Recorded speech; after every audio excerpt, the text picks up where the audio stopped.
예, 시청자 여러분 안녕하십니까? 안녕하십니까? 이명수 변호사님의 정상회담 코너입니다. 자, 임 변호사 안녕하세요. 안녕하십니까? 자, 우리가 2부에서는 지금 윤석열이 지난 금요일 날 네. 이선 후보로 당선되면서 이제 새로운 이 대선 양상이 열리는데 네. 제가 이제 그 윤석열 선출 전에 네. 되고 나면 아마 굉장히 클 거다. 네. 이재명과의 예, 그 지지율 갭이. 격차가. 그래서 두 자릿수로 들었을 거고. 네네. 그래서 결국은 이 이재명 해이론이 여권 내부에 덮칠 거다 이랬는데 네. 오늘 보면 뉴데일리 조사에서는 PNR 뉴데일리 조사에서는 이 다자 조사에서 네. 윤석열이가 45.8 네. 1대1도 아니에요. 그렇습니다. 그리고 이재명이 30.3 네. 안철수 4.7 네. 심상정 3.2 이렇게 나왔습니다. 네. 엄청난 거죠. 네. 어마어마한 차이라고 봐야 돼요. 어마어마한 차이가 나와버리고 있습니다. 그래서 15.5%의 차이가 나왔습니다. 네. 자, 그리고 또 다른 여론조사에서 보면 이거는 이제 TBS 네. 교통방송이죠. 네네. 거기에서 지금 사자 구도에서 지금 윤석열이가 43 그리고 이재명이가 31.2 네. 20.8 그러니까 10.8이 나요. 그렇습니다. 그리고 안철수가 4.7 심상정이가 3.7 나왔어요. 자, 이것도 좀 큰 차이가 났습니다. 자, 대략 말씀하신 두 조사가 비슷한 경향을 보이고 있는 것 같습니다. 그러니까 예. 뭐 지지율의 격차가 뭐 한 14%, 그다음에 11.8% 조금 차이가 있긴 하지만 뭐 제가 볼 때는 아마 이제 무응답층이나 이런 것들에 대한 처리로 약간 좀 예. 차이가 나는 것 같고 뭐 대시적인 흐름상 뭐 안철수나 심상정의 지지율도 봤을 때는 뭐 약간 지금 최소 10%가 굉장히 남게 지지율의 격차가 있다는 거는 뭐 지금 현재로서는 움직일 수 없는 사실인 것 같습니다. 그래서 또 다른 이제 1대1 조사에서는 네. 이 TBS에 윤석열 47.3, 이재명 35.2. 그래서 10월 말에는 둘이 0.1 차이로 윤이 근소하게 앞섰는데 그렇습니다. 이제 이렇게 차이가 나버리거든요. 그렇죠. 그러니까 윤이 되고 난 이후에 뭐 윤의 경선 파트너였던 홍이 지지하거나 지지하지 않거나 관계없이 네. 이 격차는 컨벤션 효과로 엄청나게 나버린 거거든요. 그렇습니다. 그래서 컨벤션 효과가 제가 일이 될 거라고 좀 말하지 않았습니까? 그렇습니다. 예, 근데 제 생각보다 더 많이 나는 것 같아요.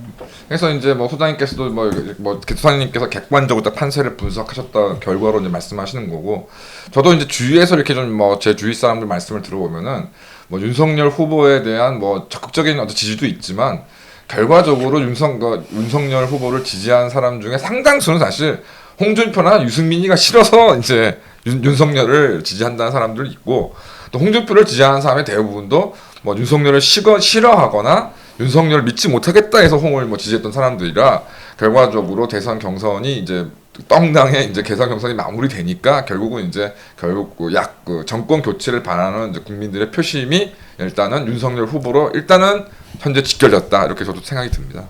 자, 여기서 우리가 하나 봐야 될 거는 이제 여당 내부에서 상당히 좀 심각하게 이 사태를 바라보고 있지 않겠습니까? 그렇습니다. 네.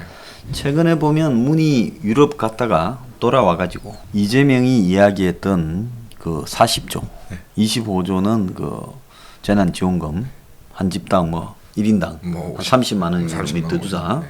또 15조는 지역화폐. 네. 자기가 지역화폐 회사하고 관련해서 여러 구설수도 있더만 그렇습니다. 계속 저러네요. 네. 그래서 15조는 지역화폐. 이렇게 주장했는데 청와대나 이런 쪽에서 들리는 이야기가 별로 원활하지 않지 않습니까? 그렇습니다. 뭐 하자라거나 흔쾌히 네. 그런 게 아니라 난감해하고 네. 불편해하는 낌새가 확연하게 보이잖아요.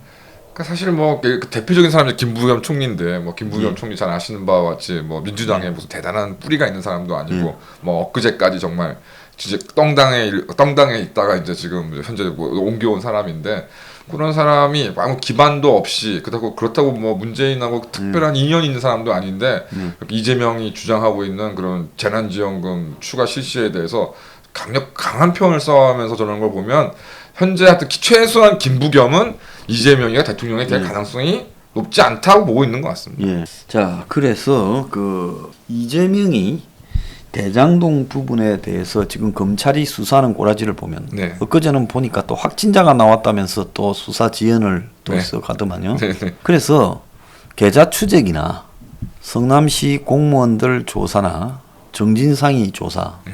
유동규하고 통했다는 이재명의 조사는 아예 할 생각이 없는 것 같아요. 그렇습니다. 심지어 유동규의 전화기가 여러 대 있었다는데 네. 그 전화기에 대해서도 전혀 검찰이 궁금해하지가 않는 것 같아요. 그렇습니다. 이번에 그 공개된 정진상하고 통화도 경찰 쪽에서 나간 거지 검찰은 아예 관심도 없었다고. 아, 자기들은 아예 몰랐다 뭐 이런 네. 얘기를 하고 있으니까요. 그래서 그렇게 본다면 이 수사를 뭉개고 지금 다니면서 지가 무슨 집은 공공재다. 네. 무슨 땅은 국민의 것이다라고 이런 소리 하고 다니고 뭐 청년한테 파퓰리즘을 해서 청년 소원을 들어줘야 된다. 뭐 이렇게 말한다고 이 상황이 될 것 같지가 않은 상황이에요. 전반적으로 이재명의 인간 이재명에 대해서는 비호감이 굉장히 원래 높았지 않습니까? 네, 원래 뭐 인간성에 형수에 대해서 대한 높았죠. 참 여러 가지 모욕설, 그다음에 이유화를 막론하고 친형을 병원에 강제 입원시켰다는 거는 참 저도 그러니까 나름 그래도 정말 윤리를 별로 크게 신경 쓰지 않는 저도 참 굉장히 그 부담스러운 이야기인데 그러나 그나마 그래도 하나가 그나마 좀 저를 포함해서 조금 생각했던 거는 저 사람이 이렇게 어려운 환경을 극복하고 이겨내온 사람이니까 그러니까 저는 뭐 주위에 기본주택 같은 건 아마 할 거다. 뭐 나라의 살림을 거덜내더라도 자기의 어떤 뭐 그 자기의 뭐 어떤 정치적인 어떤 입신을 위해서 하여튼 그런 건 할 거다라고 생각을 했었습니다. 근데 이제 대장동 사태를 딱 지켜보고 나니까 이 사람이 지난 뭐 이명박근혜는 물론이고 문재인보다 더한 사람인데다가 이제 그 무슨 이게 뭐 기본주택을 정말 하기는 할 건가? 결국 기본주택도 해가지고서 결국 또 돈 나먹게 하려고 하는 건가 하는 생각이 딱 들면서 그러니까 얼마 전까지 대장동 사태가 터기 전까지만 해도 특히 뭐 여권에서이지만 뭐 이재명의 집권은 그래도 일종의 뭐 정권 교체다 이렇게 얘기가 있었는데 이제는 이제 그런 얘기를 전혀 누구도 받아들일 수 없는 상황이 돼버려가지고 지금 이 대장동 사태가 결과적으로 이재명의 어떤 마지막 어떤 그래도 국민들을 홀릴 수 있는 마지막 어떤 마법을 완전히 사라지게 한 것이 아니냐 생각이 좀 듭니다. 그 사람의 이미지는 상당히 과격하고 또 은행이 그렇습니다. 거칠지만 네. 끝입니까 행명가다 그렇습니다. 해서 일종의 행명가로서 이미지였거든요. 그렇습니다. 저도 근데 그게 있었으니까요. 뭔 행명가가 지가 다 해쳐. 만약에 스탈린이나 레닌이 그렇습니다. 알고 보니 궁전을 다 차지해가 그렇습니다. 제정 러시아 황제에 네. 그 사람의 가지고 있는 영지까지 다 지가 차지해가 그렇죠. 사적으로 소유했다면 그렇죠. 그 스탈린이나 레닌이 혁명가도 인정하고 그래도 레닌은 뭐 죽기 전에 그런 게 안 알려져서 그렇지만 스탈린 저놈은 뭐 미로로 된 교회 거대한 별장에서 죽었잖아요. 그렇습니다. 그러니까 늦게 발견됐지만 쓰러지고. 그러니까 결국은 공산주의를 주장하면서 지금 시진핑이나 중국 공산당의 이 핵심들이 누리고 있는 어마어마한 부. 네. 이게 중국이 공산주의가 아니다라. 중국인이 저게 틀려 먹었다. 그렇습니다. 이렇게 사람들한테 이야기가 되는 거 아니겠습니까? 그렇습니다. 그럼 마찬가지로 지가 성남시에서 그 땅에 대한 주도권을 지가 행사할 수 있을 때 지는 그걸 다 헤쳐먹어 놓고 이제 와가지고 주택은 공공재고 땅은 국민의 것이다. 곳간이 꽉 찼는데 내년 세수 초과가 40조다 다 해먹자 한다고 사람들이 이제 저 사람을 바라볼 때 니는 뭔 말을 해도 앞과 뒤가 다르고 너는 네 뱃속부터 채우는 사람이다. 라고 생각이 드는 거예요. 행명가에서 배부른 탐욕스러운 돼지가 된 거예요. 그렇습니다. 그 우리가 조지 오웰의 1984에 보면 그 선동가가 처음에 돼지잖아요. 그렇습니다. 그 나중에 동물농장에. 돼지가 나폴레옹이라는 탐욕스러운 돼지가 되잖아요. 그렇습니다. 사람은 다 평등하다. 근데 네. 어떤 사람은 좀 더 평등하다. 그렇습니다. 뭐 이런 말하고 똑같잖아요. 그렇습니다. 예. 그런 얘기들을 받고 그러니까 결론적으로 이제 제가 뭐 어제 이거 토요일 날 제가 말씀을 드려 나누었던 이제 노태우 대통령의 문제만 해도 사실 참 노태우 대통령의 빈소가 좀 많이 썰렁했고 저는 개인적으로 노태우 대통령이 서거하신 데 대해서 좀 저 개인적으로 아무런 느낌이 없었습니다. 그 중에 제일 큰 거는 물론 전두환 대통령 같은 경우도 뭐 비자금을 받거나 했지만 그래도 드러나게 어떤 부패 사건에 직접적으로 어떤 연루가 된 것이 아직까지는 확인되지 않고 있는데요. 뭐 국제그룹 사태라던가 여러 가지 의심되는 정황들은 많지만, 근데 노태우 대통령 같은 경우는 일단 자녀들이 전부 둘 다 재벌 기업하고 다 결혼했고, 있죠. 상암 쪽에 네. 동방 예, 있고 신동방 뭐 그룹하고 이제 SK 그룹하고, 그래서 이제까지 뭐 전직 대통령들이 이렇게 뭐 자녀들이 이렇게 좀 있었지만 그래도 재벌하고 현재까지도 재벌하고 직접 사돈을 맺는 경우는 노태우 대통령 일가가 유일했고, 그다음에 가장 큰 문제가 결국 전 수서 비리라고 생각합니다. 그러니까 뭐 국방 정책이니 뭐니 뭐 해도 결과적으로 국민들한테, 대한민국 국민들한테 가장 근접하게 다가오는 택지를 가지고 부패를 저질렀다는 점 때문에 결국 노태우 대통령에 대한 어떤 여러 공과를 떠나서 어떤 국민들 전체적으로는 어떤 아무런 감흥을 못 일으키는 상황을 만들었듯이, 결론적으로도 지금 대장동, 그러니까 이재명을 딱 바라볼 때 저는 최소한 저같이 싫어하는 사람도 저놈이 되면은 뭐가 좀 큰일이 나겠다, 정말 막 세상 뒤집어지는 건 아니냐, 이렇게 바라봤던 것이 좋든 나쁘든 이제는 정말 저 친구도, 저 양반도 참 제대로 해먹었구나. 해먹는 거에 있어서는 대한민국 역대 대통령 중에 최고가 되겠구나 라는 이제 시각밖에 남아있지 않으니까 이 지지율의 격차를 극복하기는 불가능하다고 봐야죠. 네. 자, 그래서 이제 문제는 뭔가 하면, 저 사람이 그렇게 통 크게 해먹는 것 같으면 통도 커가지고 그래 특검해라, 뒤져봐라 이래야 돼. 근데 또 어떤 데는 통이 또 좁쌀만해요. 네네. 그리고 저기 좀 간이 작은 게 은근거리 헛소리를 또 자주 해요. 네, 그렇습니다. 지난번에 보면 국감 때 허허허 히히히 하고 웃었지만은 네. 그때 유동규 부분에 대해 유동규하고 지하고 연락한 거 아니냐고 하니까 은격거래 중대한 이야기를 했거든요. 유동규가 자살 시도를 했다. 그래서 어디에도 자살 시도를 했다라는 게 보도가 안 됐는데, 보도가 안 됐죠. 그냥 이상한 행동을 했다만 나왔죠. 이불을 그렇죠. 덮고 누워 있었다. 네네네. 저도 기억이 검사가 일찍 들어갔다는데 검사하고 한참 통화를 했다고, 2시간 동안 상담했다, 네. 뭐 면담했다 얘기했는데, 그래서 소장이가 저하고 아니 검사가 들어가서 피의자 압수수색을 당할 피의자하고 뭘 이렇게 2시간 그럼 검사가 들어가고 난 뒤에 자살 시도를 했냐? 검사가 만나기 전에 약을 먹고 대화를 2시간 했냐? 네. 그것도 웃기는 이야기인데, 그렇습니다. 약 먹고 대화 2시간 되겠어요? 그런데 이재명이 그 말을 했어. 니 누구한테 들으니까 누구한테 들기는 했는데 기억이 없다 이랬거든요. 그렇습니다.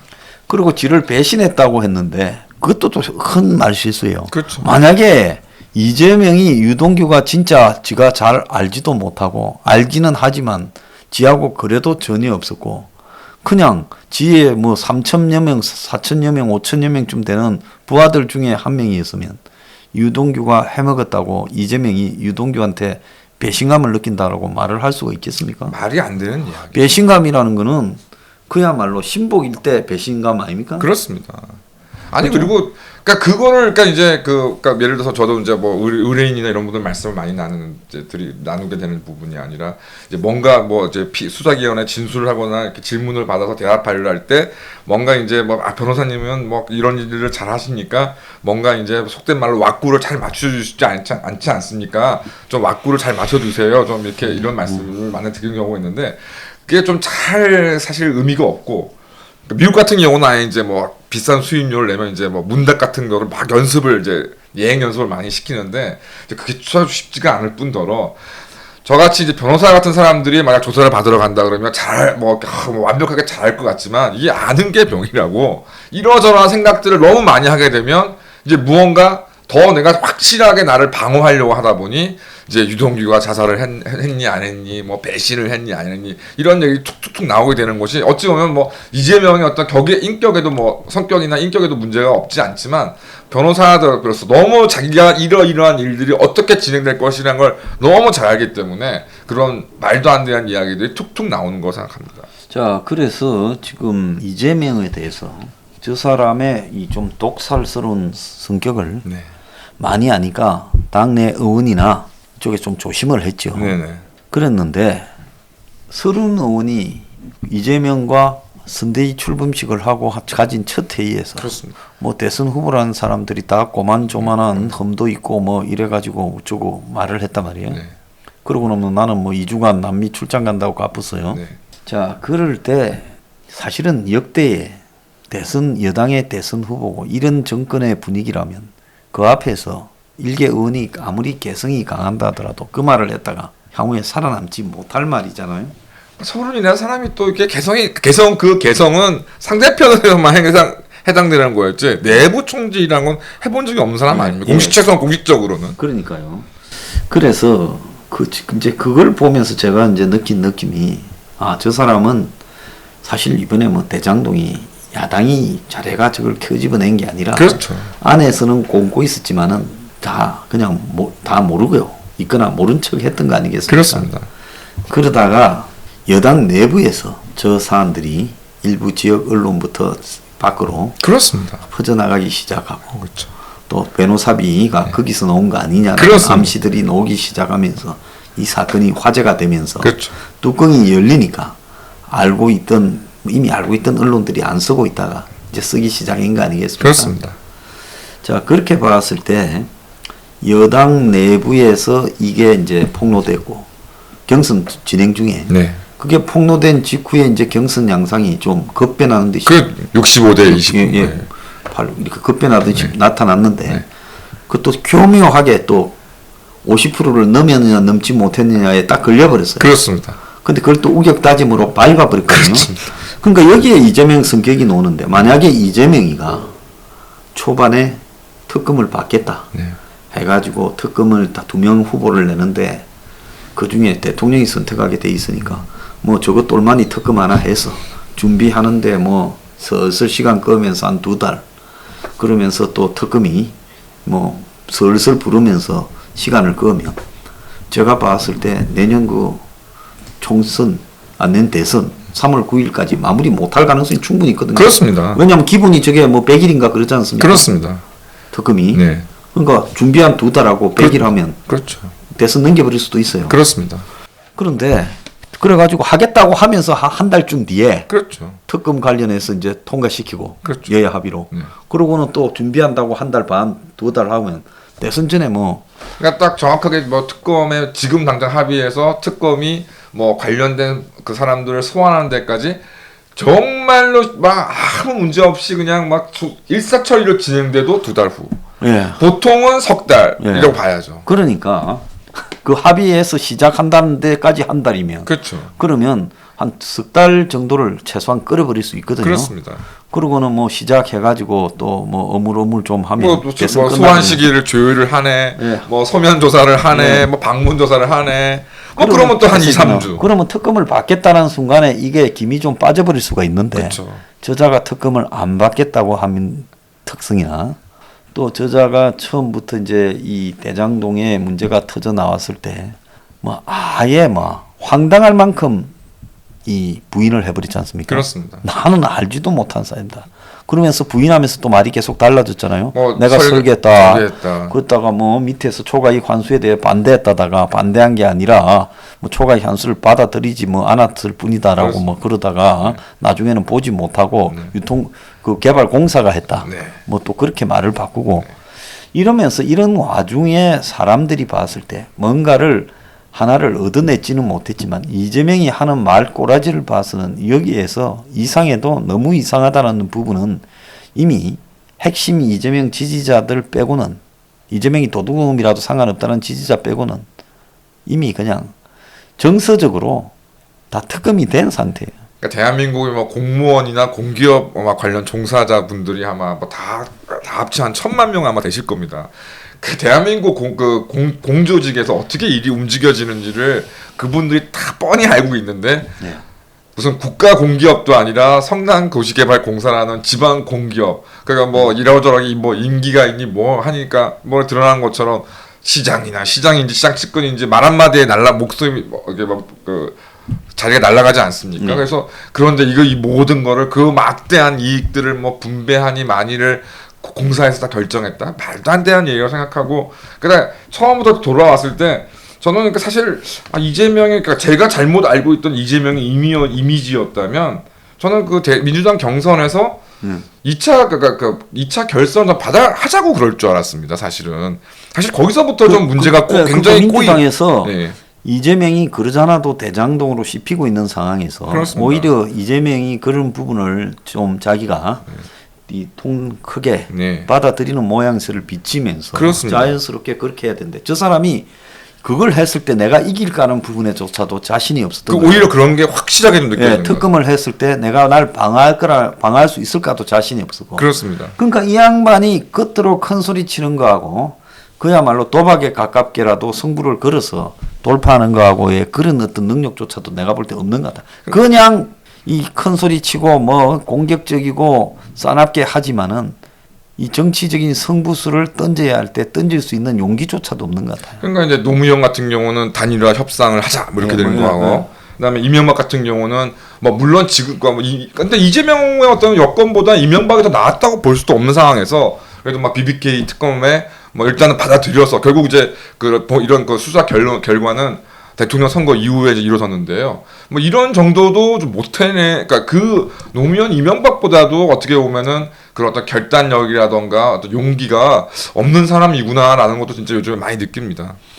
그래서 오늘 보면 심상정이가 이재명으로는 윤석열 못 이긴다 이 말을 했어요. 선대위 출범식에서 정의다. 네. 그래서 가만히 보면 지금 야권 내부, 여권 내부에서 아직은 공개론적으로 이 말을 끄집어내고 하지는 않지만 지난번에 이재명의 40조 부분 발언에 대해서 김부겸이 라디오에 나가가지고 네네. 의도적으로 그건 곤란하다라고 말을 직선적으로 해버린 부분이나 아까 말한 서른 의원의 행태나 지금 이 여권 내부가 일사불란하게 움직이는 데서 이제 점점 좀 균열이 가고 있다 이런 게 보이지 않습니까? 그러니까 뭐 이러저러한 이유가 있겠지만은 어쨌든 지금 설치고 있는 거는 뭐 고민정, 김남국 뭐 그 이른바 이제 저 2020년 총선에서 이제 당선된 초선 의원들 원래 뭐 대깨문에 이제 그 대깨문 뭐 조국수 이런 것들 떠들던 인간들만 몇몇 나서고 있지.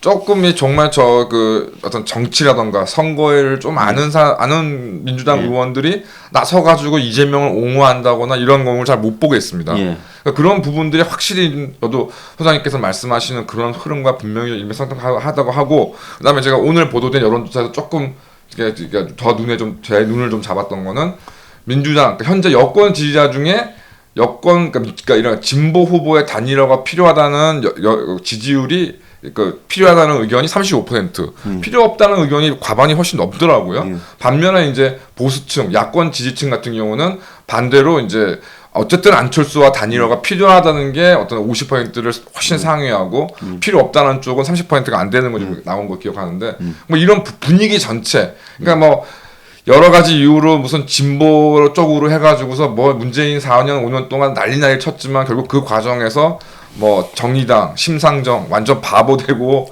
욕은 욕대로 먹고 손에 건진 거는 없고 뭐 이런 상황들에서 아마 이런 것들이 분열세가 그러니까 결국은 이제 이재명에 대한 그 이재명의 추락을 더 가속화시키는 한 요인이 되지 않을까 그런 생각이 좀 많이 듭니다. 자, 그래서 그 양정철이가 보면 선대위에 참여하지 않겠다라고 말을 했거든요. 근데 뭐 양정철이가 뭐 배설을 하고 있는 것도 아니고 무슨 중요한 여권 내부에서 뭔가 지금 관련해서 그 진짜 겉으로만 문의 복심이라고 하지 실제로는 문한테 팽당한 사람인데 그렇습니다. 그런 것도 아닌데 굳이 안 하겠다라는 말을 공개적으로 언론에 나오게 했단 말이에요. 이거는 제가 봤을 때 저 눈치 빠르고 권력 항배에 민감한 양정철이 이재명으로서는 지금 대선이 어렵다.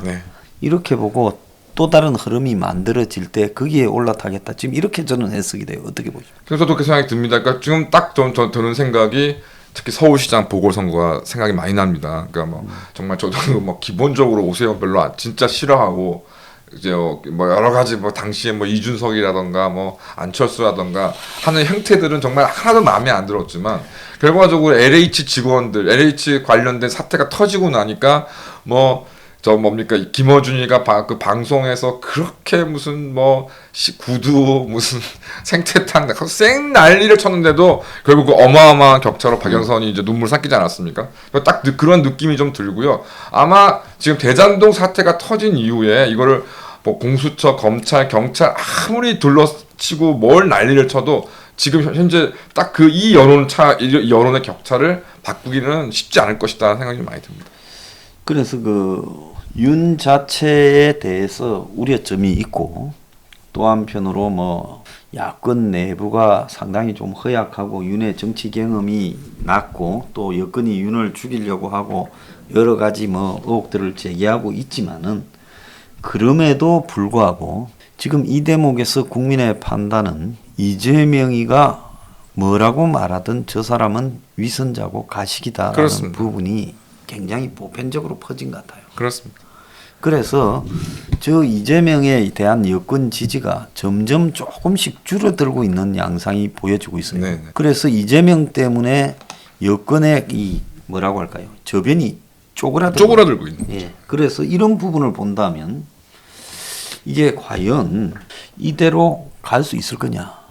가면 갈수록 이재명이 뭐 스트리킹을 해도 안 될 것 같아. 네, 그렇습니다. 빨가벗고 뛰어도 말이야. 네네.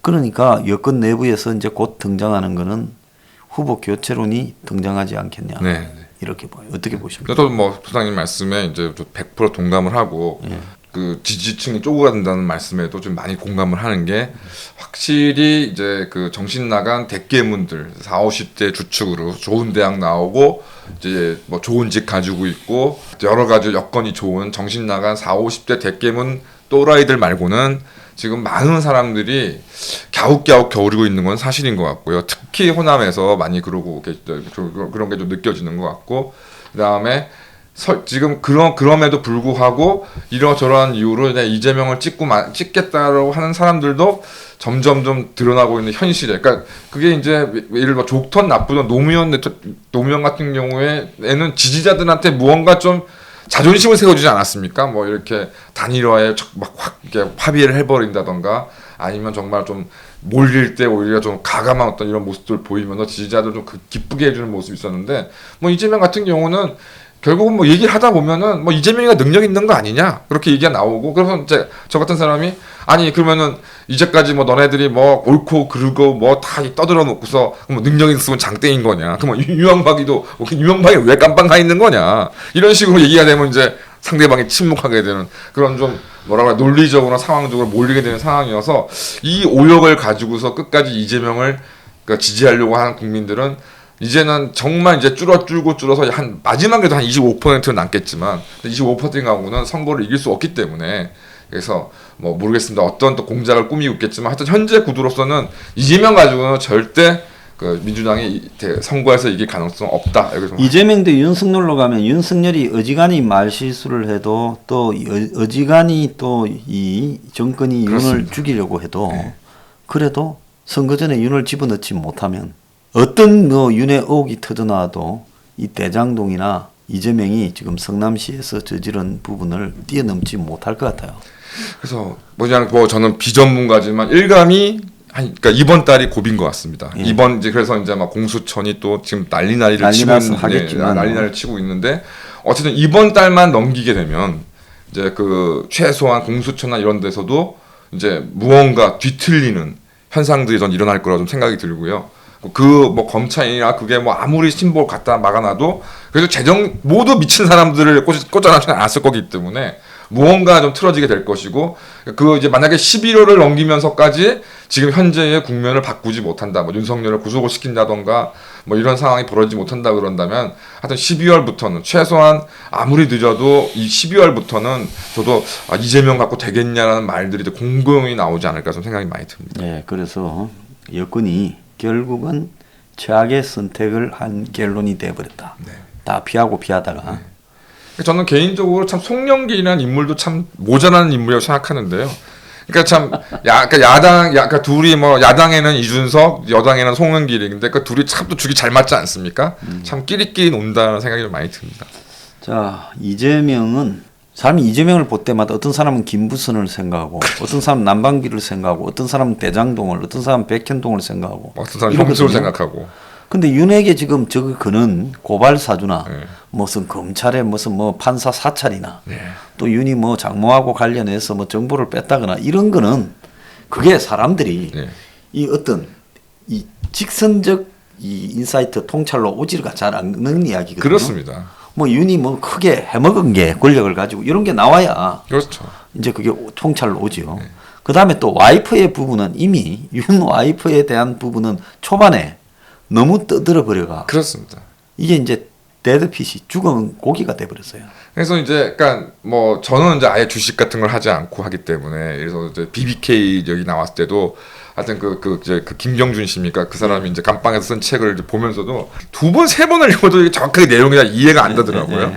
근데 이제 말씀하신 것처럼 계속 뭐 소장님 말씀하신 것처럼 이 아파트는 너무 쉽거든요. 직관적이라고. 그러니까 보면 그냥 아는 예, 거죠. 그러니까 뭐 이걸 공부하고 말 게 아니라 너무 그러니까 맨놈한테 믿어주가 그놈들이 그냥 땅 팔고 또 아파트 지어가 팔아먹고 그렇습니다. 해가 몇천억 1조 좀 벌었구나 뭐 이리 되는 거예요. 그렇습니까? 집을 가지고 있는 집이 없으신 분들은 말할 것도 없고 집이 있으신 분들도 이게 막 어떻게 되고 뭐 팔고 뭐 이거는 항상 어느 기회가 될 때만 생각하는 부분이기 때문에 이게 너무 막 그 실생활에 와닿는 얘기고 뭐 따로 공부할 필요가 없는 얘기이기 때문에 이거를 극복하기 위한 다른 거. 그래서 이게 문재인이 대통령 출마했을 때 그 문준용 문제가 크게 그 국민들한테 와닿지 않겠구나, 안 할 수도 있겠구나 생각이 다시 좀 특혜 들더라고요. 채용에 대한 부분은 소수만 경험해본 부분이 있기 그렇죠. 때문에. 근데 이 집은 부동산 문제는 제가 이 부동산 문제로 아달이 되면 부동산 답이 폭등이 지금 전 국민의 분노를 초래하고 있기 때문에 그렇습니다. 부동산 문제에 아달이 되면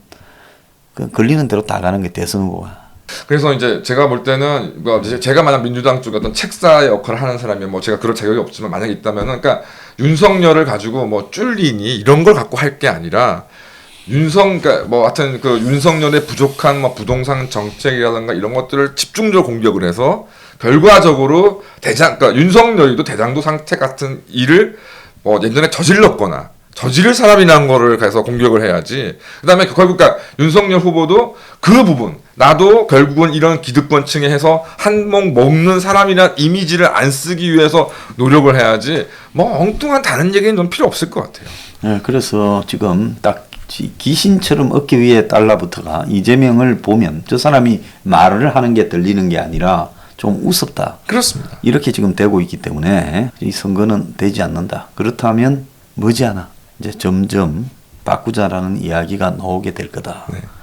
자, 그래서 이 선거는 끝까지 지금 가봐야 이게 알 것 같아요. 파트너가 바뀌면 또 상황이 달라지는 게 부분이 있으니까. 그래서 뭐 어떤 부분은 그래서 뭐 이런 이재명을 뭐 공격할 필요가 뭐 오히려 이재명으로 뭐 선거가 그러니까 야권 쪽에서 보수층에서 이기가 쉬우니까 이재명을 뭐 공격을 하는 게 좋지 않다 이런 얘기가 있지만 저는 그 생각에는 반대입니다. 어쨌든 이재명 같은 사람들은 빨리 정치판에서 정리가 되는 것이 되어야 이게 뭐 그게 뭐 민주당이 궁극적으로 선거를 이기는 결과를 나온다 하더라도 결과적으로 이재명 같은 사람은 정치판에서 제거되는 어떤 선례들이 만들어져야 지금 전국에 지금 사실 뭐 여러 시장, 도지사 이런 구청장들 중에 이재명 꿈꾸는 사람이 한둘이겠습니까? 네, 그런 맞죠. 것들을 오히려 제어하는 것이 의미가 있기 때문에 하여튼 이재명은 어떤 뭐 선거를 통해서 떨어지든 뭐 여당 내에서의 분열에서 뭐 정리가 되든 하여튼 이재명은 정리가 어떻게든 빨리 하루라도 빨리 정리돼야 되는 사람이다 생각합니다. 자, 오늘 그 여권 내부의 지금 대선 이후의 불리한 방향 전개와 이재명의 거치 등에 대해 이야기를 해봤습니다. 감사합니다. 감사합니다.